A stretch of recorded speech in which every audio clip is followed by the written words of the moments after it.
Good morning, scholars. Today is Tuesday, May 19th, 2020.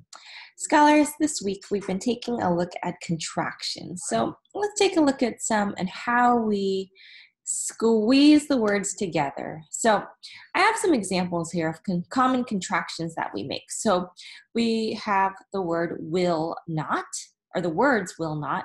And when we squish them together, what we're going to be doing is we are going to get rid of some letters and replace it with an apostrophe. Let's take a look at what that's going to look like. With the words will not, it's going to turn into the contraction won't.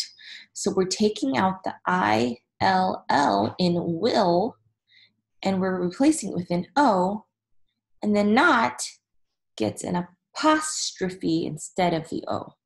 Let's look at another example. Could not. Could not becomes the contraction couldn't. So we keep the word could and we take the O out of not and replace it with an apostrophe, and it becomes the word couldn't. Let's look at the next word. She is. What contraction do you think we'll make? She is becomes the contraction she's. We take the I out of is and we replace it with an apostrophe. The next example we'll use is you will. You will becomes the contraction you'll. We get rid of the WI in will and we have you'll. Now our last example for today is you are. Think about what contraction we can make with you are. The words you are turn into the contraction your. We take the A out of R and we put an apostrophe R-E.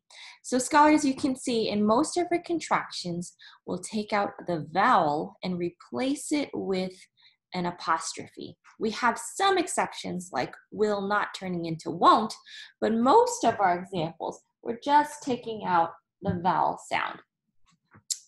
Think about our contractions today. Today you're going to see another video and in your activity, and you're just going to make one of your own contractions. Scholars, we've also been thinking about dialogue for the last couple of weeks. When we think about dialogue, we think about words that characters are speaking. Here's a conversation I had with Napa this morning. There's Napa, my dog.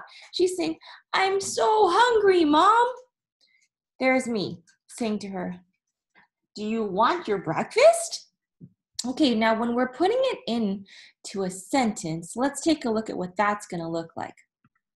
When we write out dialogue, we write the words the character said, and then we say who said them. We always put quotation marks around the words that are being said. So let's look at Napa. Napa, it says, "I'm so hungry," said Napa. I'm going to put the quotation marks around what's inside the word bubbles. What are the words Napa said? She said, "I'm so hungry." Mom, don't forget that. So I put quotation marks around it, and I keep my exclamation point because that's the words that Napa said. "I'm so hungry," said Napa. Now, what did Miss Moseley ask back? "Do you want your breakfast? Do you want your breakfast?" So I'm going to put those inside my quotation marks with the question because it's a question. And then I'm going to end it with Mrs. Moseley asked because I asked that to Napa. When we're working with dialogue, we take the words that someone says and then we say who says it. The words that are being said are going to be inside quotation marks. All right, scholars, we're also going to have some more reading work this week. So great job reading carefully or paying close attention as you're listening to stories. Remember that you can always listen again when you're checking for answering questions, or you can reread to find your answers.